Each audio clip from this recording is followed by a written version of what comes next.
Eh,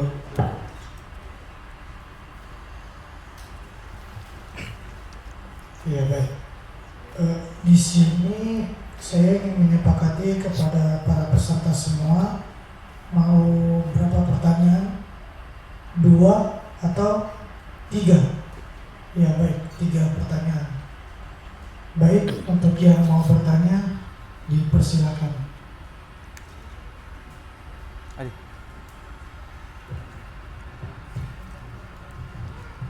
Gus, biar gak tegang, minumannya suruh bareng-bareng dinikmati, biar gak terlalu tegang. Oke. Terserah. Ayo.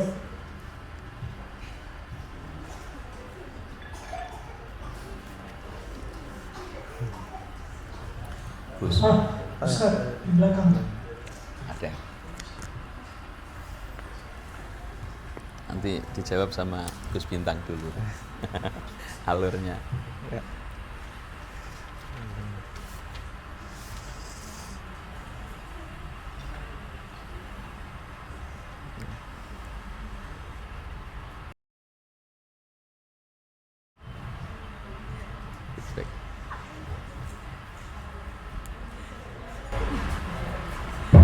Cek satu ya.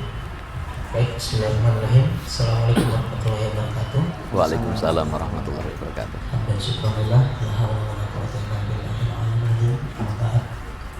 Syukron kepada majelis penjaga yang telah memberikan kesempatan kepada kami. Yang saya hormati juga guru bunda saya, Ustaz Nur Rahim. Syukron Ustaz atas materi yang telah diberikan. Topik hari ini cukup menarik. Walaupun secara tidak langsung pertanyaan sini mungkin tidak terlalu relevan, tapi tentang saya minta penjelasan saja tentang fenomena-fenomena yang terjadi di media sosial belakangan kali ini. Belakangan kali ini kita melihat ya, banyak netizen, banyak masyarakat kita Indonesia yang angkat jabatan menjadi polisi moral di media sosial. Sangat mudah untuk menyimpulkan ini yang baik, ini yang buruk, sehingga sekitar hanya ada 2 pilihan saja, baik dan buruk saja. Termasuk yang terjadi baru-baru ini, kebakaran yang terjadi di Los Angeles, Amerika Serikat. Di situ saya membaca kolom komentar dalam suatu media, hampir seluruh mengutuk musibah tersebut. Dan bisa saya pastikan itu pasti dari kalangan umat muslim itu sendiri, yang mengatakan bahwa rasakan itulah azab dari Allah Subhanahu wa taala. Banyak yang mengutuk inilah musibah yang Allah berikan. Dan inilah seakan-akan itu betul-betul dari Allah Subhanahu wa taala. Padahal mereka tidak memikirkan mungkin di Los Angeles itu ada orang Islam juga di situ terkena musibah. Sehingga saya menyimpulkan kenapa orang Indonesia sangat cepat mengambil kesimpulan bahwa itu adalah sebuah azab. Di sisi lain beberapa hari kemudian terjadilah musibah di Tangerang, Jakarta. Kebakaran yang serupa juga dan sangat memakan banyak korban. Di situ masyarakat pun berduka, mengatakan bahwa itu adalah musibah. Di sini saya bisa mengambil kesimpulan, kita sebagai umat Islam ini memiliki standar ganda. Ketika kita melihat musibah yang terjadi mayoritas non-Islam, kita mengatakan itu adalah azab. Tapi ketika musibah terjadi di kalangan umat Islam sendiri, itu kita mengambil kesimpulan sebagai cobaan.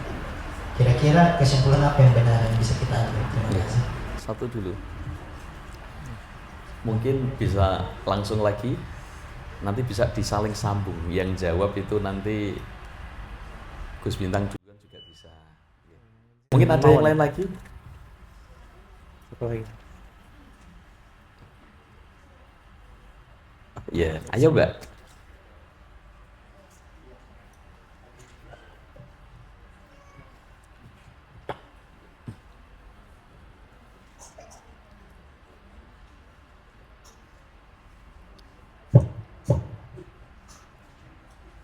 Di belakang.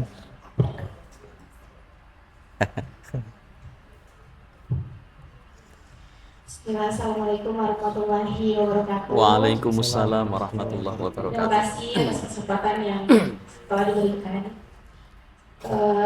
Berbicara tentang adab menasihati, Jika Ustadz mohon nasihatnya untuk kita para guru, bagaimana tanggapan Bapak Ustadz? Kita sebagai guru kadang menasihati anak murid cenderung suka marah-marah. Jadi kalau misalnya anak itu salah di dalam kelas, kita langsung melontarkan bahasa yang mungkin menegur dia dan secara tidak langsung mungkin membuat dia tersinggung. Saya rasa itu adalah salah satu hal yang kami para guru butuh bimbingan bagaimana caranya agar penyampaian yang kita sampaikan tidak menyinggung hati si anak murid tersebut. Karena berbicara tentang adab menasihati bukan saja orang dewasa yang harus dinasihati, tetapi anak-anak yang kita didik juga adalah salah satu orang yang perlu dinasihati karena mereka adalah bibit untuk nanti dia jadi orang dewasa seperti apa, dan yang dia contohkan adalah mungkin gurunya seperti Pak Ustadz. Sepertinya dua dulu ya, supaya tidak lupa Gus ya. Siap. Bismillahirrahmanirrahim. Waalaikumsalam warahmatullahi wabarakatuh. Ustadz Hudzaifah, meskipun masih muda, beliau ini aktif baik di media sosial maupun secara langsung di masyarakat. Kiprahnya luar biasa. Saya sangat mendukung, sangat support. Ustadz, fenomena akhir-akhir ini kenapa sekali ada istilah menghakimi itu dengan mudah, bahkan di media sosial. Itu kembali lagi. Mohon maaf saya mengutip sebuah dawuhnya Imam Syafi'i. Zaman dulu belum ada media sosial, itu di negara kita itu tidak seperti ini. Kalau sekarang baru wacana saja sudah heboh, baru ada musibah kecil saja sudah heboh luar biasa, sampai mengklaim bahwasanya ini adalah sebuah azab, ini adalah ujian. Nah, oleh karena itu kembali, pokok permasalahannya berarti itu karena adanya sebuah sarana media sosial. Media sosial itu menjadi sarana sebagaimana didawuhkan oleh Imam Asy-Syafi'i, kasura al-ikhtilaf bainan nas li ajlil juhali kasura al-ikhtilaf bainan nas.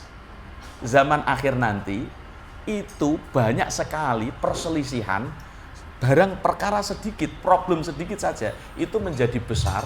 Karena apa? Karena ada unsur li ajlil juhal, karena sebab banyaknya orang. Bahasa yang lebih tepat itu adalah orang yang tidak tahu. Kalau bahasa kasarnya itu adalah banyaknya orang yang bodoh.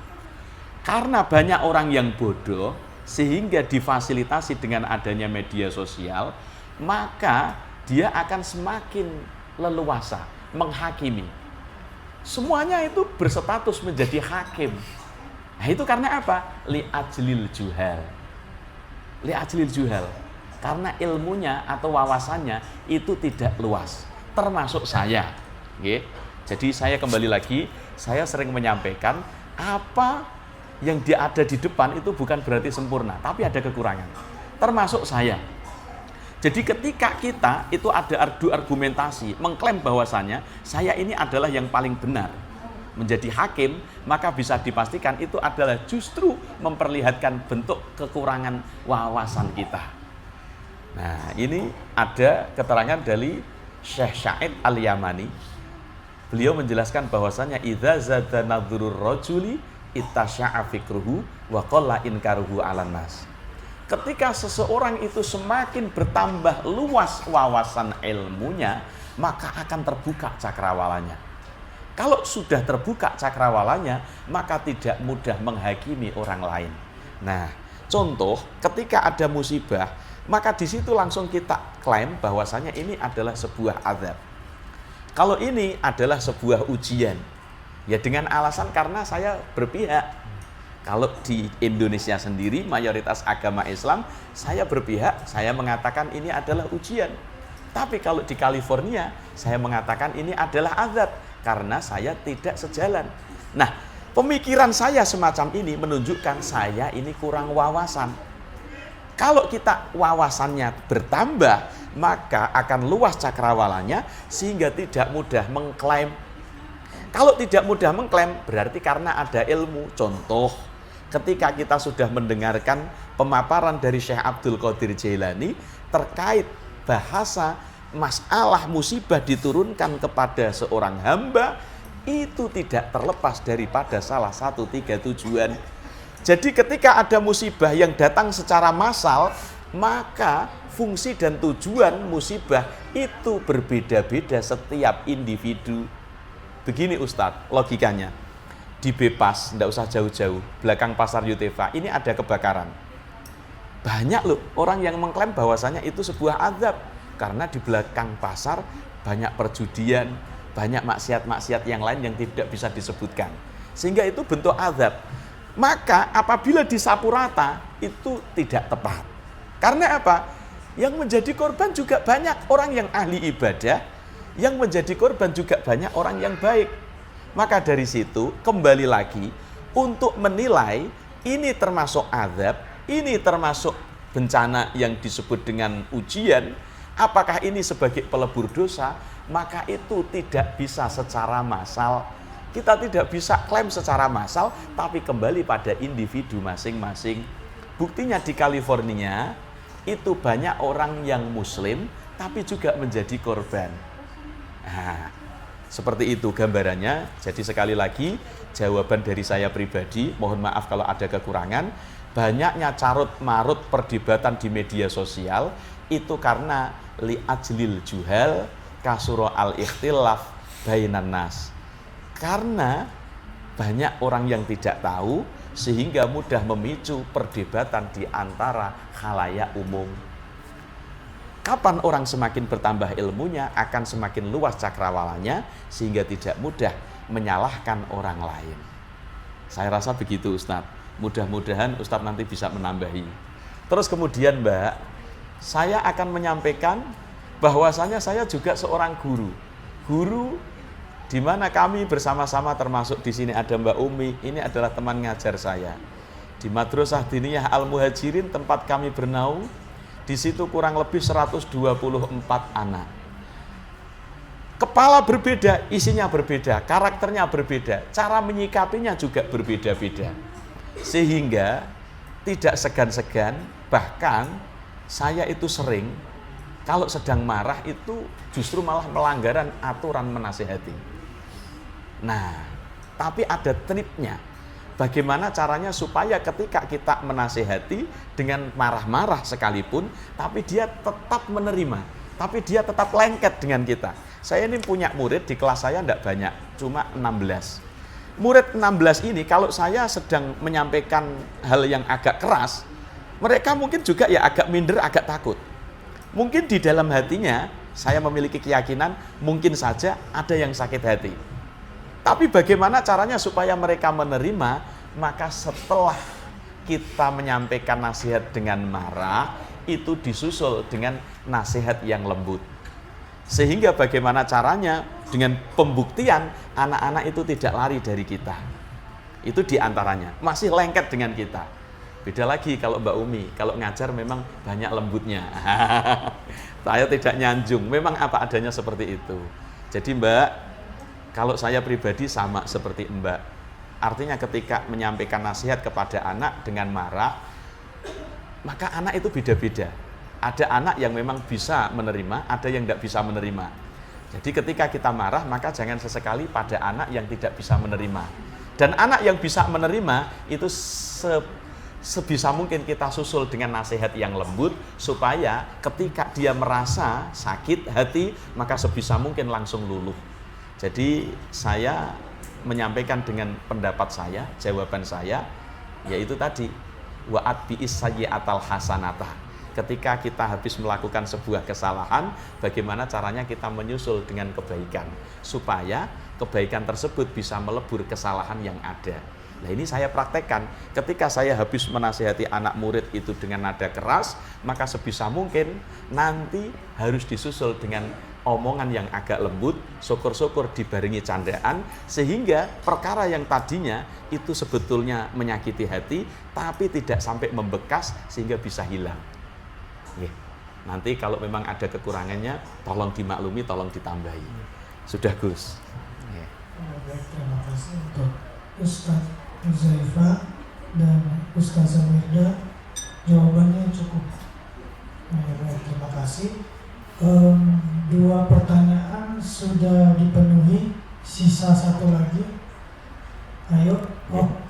Monggo. Bismillah.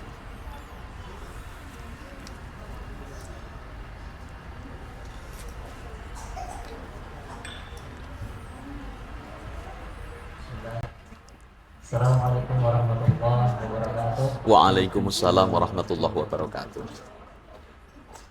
Terima kasih Ustaz atas kesempatannya untuk bertanya. Singkat saja Ustaz. Bagaimana menasihati orang lain terhadap untuk beramal ma'ruf dan nahi munkar, sedangkan kita tidak tahu ke depannya itu kita melakukan suatu kesalahan tidak? Karena di dalam Al-Quran, dalam surah Al-Baqarah itu saya pernah baca, atamuruna an-nasa bil birri wa tansawna anfusakum. Kamu menyuruh orang lain berbuat baik kepada kebaikan, padahal kamu melupakan dirimu sendiri.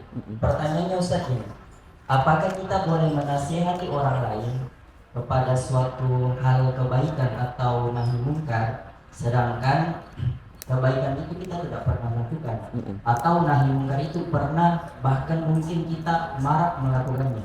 Syukran. Assalamualaikum warahmatullahi wabarakatuh. Waalaikumsalam warahmatullahi wabarakatuh. Gus, bisa langsung sedikit saya kasih pendapat? Nggih. Saya sangat berterima kasih sekali Ustadz. Mungkin nanti kita saling nyambung silaturahim. Mungkin saya baru pertama kali ketemu ya. Nah, justru yang hadir ini banyak ustadz-ustadznya. Narasumbernya itu justru malah dikalah loh. Nah, malah beliau lebih hafal. Jadi begini Ustadz, itu menurut jawaban saya ya. 1, ada istilah amar ma'ruf. 2, ada istilah nahi mungkar. Amar ma'ruf itu adalah ketika kita memerintahkan orang lain untuk melakukan kebaikan. Maka ada istilah amar ma'ruf itu paling mudah.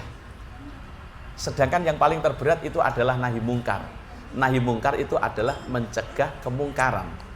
Karena nahi mungkar itu biasanya orang seringnya adalah nahi mungkar bil ma'ruf.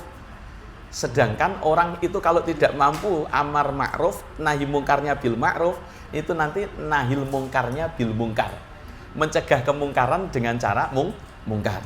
Nah ini kembali apa yang dipertanyakan oleh Pak Ustadz tadi, bahwasanya bagaimana sedangkan kami mau menasehati, kamu mau memerintahkan, bahkan kami menasehati tentang larangan, sedangkan saya sendiri itu juga melakukan larangan tersebut. Maka jawabannya adalah kita kembali watawasau bil haqqi watawasau bis sabri. Undur maqol wala tandur mangkol. Bagi orang yang menerima nasihat, maka sebisa mungkin itu melihat apa yang diucapkan oleh orang yang menasihati. Jangan sesekali melihat daripada latar belakang orang yang menasihati. Itu adabnya orang yang dinasihati. Tapi bagi orang yang menasihati, apakah saya patut atau tidaknya, itu kembali kepada individu, diri sendiri. Coba ditanyakan kepada diri sendiri, saya pantas enggak? Kalau saya ngomongi, sedangkan saya sendiri, kalau dalam hal larangan saya melakukan. Kalau di dalam hal kebaikan, sedangkan saya sendiri tidak pernah melakukan. Contoh, saya memerintahkan untuk melakukan kebaikan, tapi saya sendiri tidak pernah melakukan. Saya menasihati teman untuk meninggalkan, tapi saya sendiri ternyata juga melakukan. Maka ini adalah sebuah nasihat dari para ulama, tidak hadis.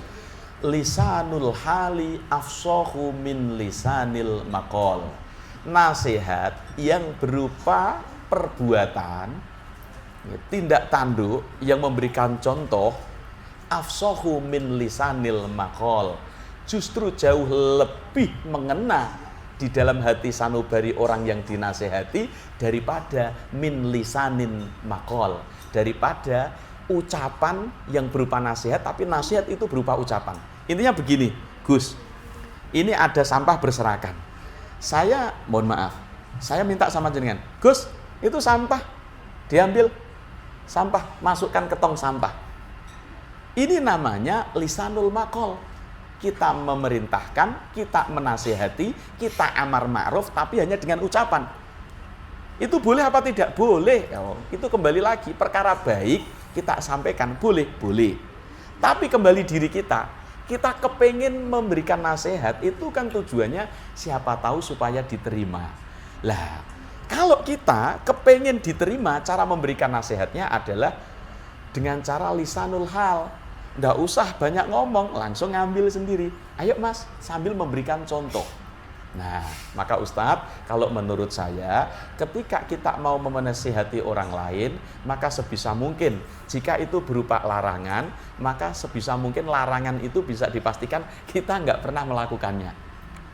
Atau berupa perkara baik, maka sebisa mungkin perkara baik itu kita sudah pernah melakukannya. Contoh, mohon maaf ya, Gus, ini salah satu contoh. Saya itu sering menasihatkan kepada diri saya pribadi dan kepada para teman-teman, dan ketika ngaji itu kepada para jamaah. Saya menyampaikan bahwasanya uqubatul alim, mohon maaf, azab bagi orang yang alim, termasuk ustadz-ustadz ya saya ini, itu adalah mautul qalbi, matinya hati. Lah, mautul qalbi itu adalah bil tolabid dunya bi amalil akhirah.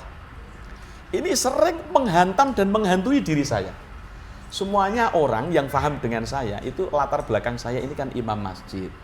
Mohon maaf, berinsentif. Dan banyak sering ngisi ceramah di berbagai majelis taklimnya ibu-ibu.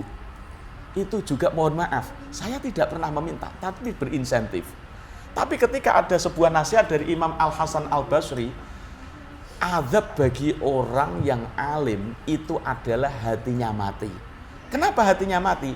Biasanya orang yang alim hatinya mati sebab dia mencari dunia dengan jalan amal akhirat.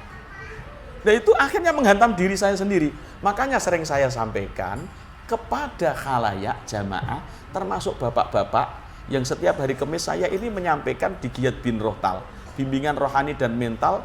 Setiap hari Kamis, anggota BRIMOB yang muslim itu ada bin Rohtal. Setelah baca Yasin, kajian, tanya jawab. Ini sering tak sampaikan bahwasanya ujian yang jenengan terima itu katakan berat, tapi lebih berat lagi bagi ustadz penceramah seperti saya.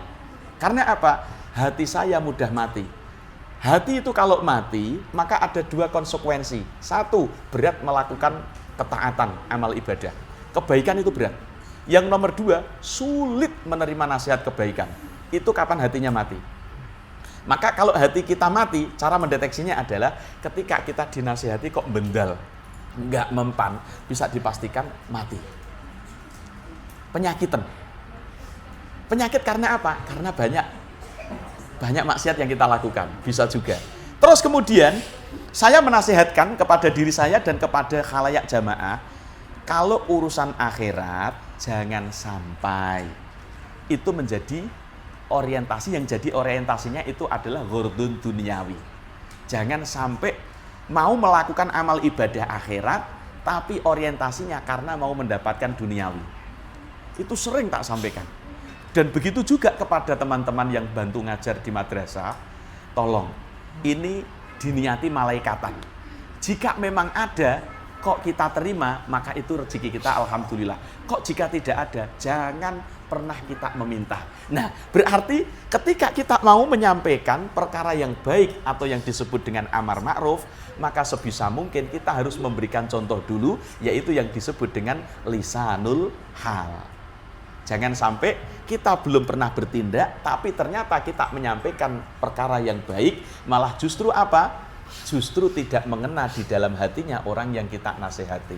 Jadi sekali lagi Ustadz, mohon maaf nanti kita tambahi ya, ini kan kita buat rileks. Pokoknya prinsip lisanul hali afsahu min lisanil maqali. Menasehati tapi berupa pergerakan, tindakan nyata itu jauh lebih mengena daripada memberikan nasihat tapi hanya berupa ucapan. Begitu Ustadz nggih? Mudah-mudahan nanti Ustadz juga nasihati saya. Nggih. Monggo Gus. Ya baik. Untuk pertanyaan ketiga Sudah. Baik. Mungkin masih ada yang bertanya. Tuh. Silakan. Baik, bismillahirrahmanirrahim. Assalamualaikum warahmatullahi wabarakatuh. Waalaikumsalam warahmatullahi wabarakatuh. Baik, terima kasih atas waktu dan kesempatan yang telah diberikan. Langsung saja Ustadz, saya ingin bertanya bagaimana cara menasehati orang yang menasehati kita dengan cara yang kurang bagus. Ini kan tentang adab juga. Ini kita anggaplah di dunia pekerjaan begitu. Kadang ada atasan yang mudah-mudahan bukan di ini ya, di tempat kerjanya kita semua. Ada beberapa atasan yang kadang menegur bawahannya itu dengan mohon maaf baik dengan cara maupun perkataan yang kurang bagus begitu. Kadang kita juga tahu bahwa itu caranya salah gitu. Ya mungkin kadang kita pikir kenapa sih nggak tegurnya pada saat berdua, kan lebih baik begitu. Rasulullah juga kan ajarkan seperti itu. Nah, kadang kita ingin bagaimana cara kita ingin menasehati orang tersebut, Ustaz, dalam arti gini, kita mau menasehati, posisi kita ini paling kecil, orang anggap saja itu orang tua gitu. Kita terus di sisi lain juga kita bawakannya dia gitu. Jadi gimana ya caranya? Nah, ketika misalnya kita mau posting status, takutnya juga takutnya kita tersinggung. Misalnya kita up video misalnya di status WA terkait ada menegur gitu, takutnya tersinggung lagi gitu. Bagaimana Ustaz caranya? Ya mungkin itu saja. Terima kasih. Assalamualaikum warahmatullahi wabarakatuh.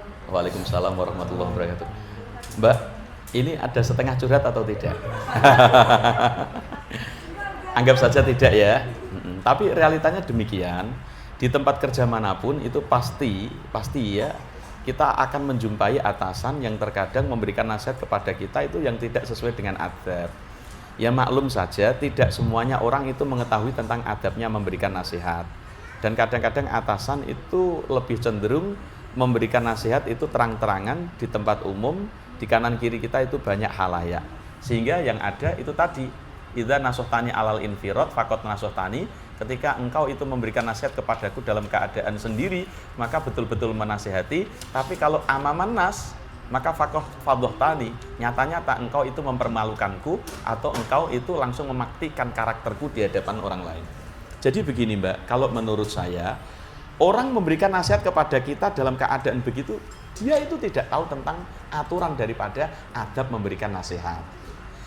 Terus kemudian kalau memang kita mau membalikkan, memberikan nasihat kepadanya, terus mau dengan cara di-share di media sosial, itu adalah salah. Cara yang tidak tepat. Karena itu tidak akan mendapatkan solusi. Ketika kita ada masalah, contoh saya dengan Gus Bintang, ada gesekan. Terus kemudian saya share di Facebook, share di media sosial manapun, itu adalah langkah yang tidak tepat. Malah berpotensi kita melakukan sebuah kemungkaran, yang ada malah unsur ghibah. Karena apa? Yaitu tadi, kita memberikan nasihat itu tujuan yang paling utama, niatnya untuk apa? Motifnya apa? Nah, itu tadi. Kalau memang kepingin, ya udah, kalau begitu nanti saya akan ngomong pelan-pelan. Sudah, atasan itu diajak berdua, mohon maaf Pak, Bu, saya enggak enak kalau dinasihati dalam keadaan di depan banyak orang lain. Nah, maka kita tetap ketika mereka atau ketika atasan itu memberikan nasihat yang tidak sesuai dengan adab, itu urusannya. Tapi kalau kita mau membalikkan, memberikan nasihat kepadanya, maka tetap menggunakan koridor adabnya menasihati. Adabnya menasihati, kalau dari yang saya baca itu jumlahnya ada 5, diantaranya adalah murni betul-betul pengen mendapatkan kebaikan, berarti caranya karena Allah. Yang kedua itu adalah al-waktu, kondisinya itu dalam keadaan dia moodnya lagi baik atau tidak, marah apa tidak, dalam keadaan apa, maka kita ngambil selahnya. Terus kemudian yang nomor 3 adalah alal infirad, sebisa mungkin dalam keadaan sendirian. Dan yang keempat itu adalah harus dengan halus. Dan yang nomor 5 kembali lagi, nanti kalau sudah memberikan nasihat kok tidak diterima, ya sudah. Yang penting saya sudah berusaha untuk menasihati. Mbak, saya rasa jawaban saya seperti itu. Puas atau tidak puas, memang saya bukan tempat untuk memuaskan. Jadi intinya seperti itu jawabannya. Gus, ayo dilanjut. Saya rasa kita buat happy lah, ya relax saja lah. Nggih, monggo. Ya. Ya baik, terima kasih. Ustaz Hudzaifah. Monggo. Terkait, oh ya, sudah 4 pertanyaan sudah dipenuhi untuk Ustazah Ika. Mohon pengertiannya ya. Kuyon, Mbak. Ya baik, sebelum saya menutup acara ini, izinkan saya merekap kembali hasil pembahasan kita pada malam hari ini. Saya mulai dari cancel culture. Cancel culture adalah fenomena kompleks dengan dampak yang beragam. Penting bagi kita untuk memahami fenomena ini dalam menimbang dampak dan menggunakannya secara bijaksana. Hal-hal yang perlu dihadapi terkait ini, yang pertama, kita harus berpikir kritis, jangan terbawa arus dan selalu mempertanyakan informasi yang diterima. Yang kedua, menghormati pendapat orang lain. Yang ketiga, membangun dialog dengan membangun dialog yang konstruktif. Dan yang keempat, mempromosikan empati dengan cara kita memahami perspektif orang lain.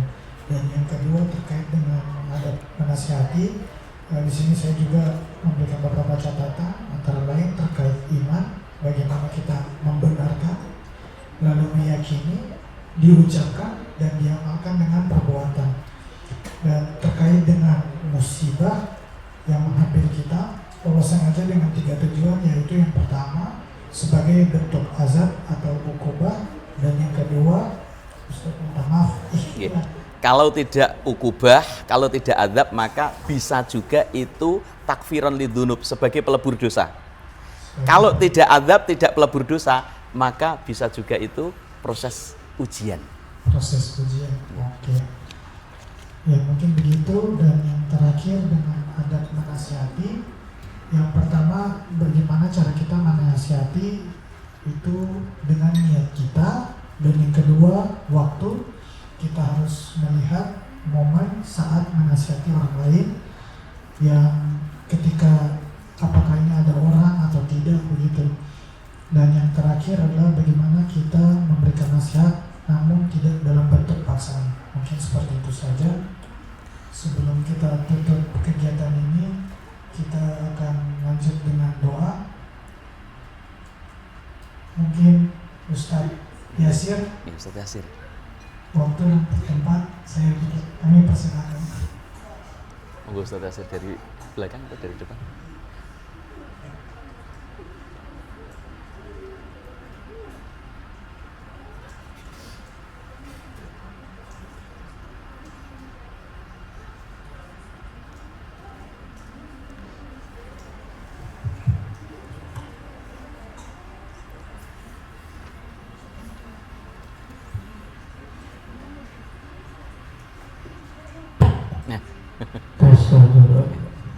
Assalamualaikum warahmatullahi wabarakatuh. Waalaikumsalam warahmatullahi wabarakatuh. Ada dapat giliran lagi. Sebelum kali berturut-turut. Ya, sebelum kita menutup kegiatan kita pada malam hari ini, mari kita bersama-sama menutup doa. Semoga apa yang kita minta diijabah oleh Allah Subhanahu wa taala dan kita semuanya mendapatkan keberkahan. Amin. Bismillahirrahmanirrahim. Alhamdulillahi rabbil alamin. Wassalatu wassalamu ala asyrafil anbiya'i wal mursalin wa ala alihi wa sahbihi ajma'in. Allahumma inna nas'aluka ilman nafi'a. Allahumma inna nas'aluka ilman nafi'a. Inna nas'aluka ilman nafi'a wa rizqan thayyiban wa 'amalan mutaqabbalan. Allahumma inna ala dzikrika wa syukrika wa husni ibadatik. Allahumma arina al-haqqa haqqan warzuqna ittiba'ah wa arina al-batila batila warzuqna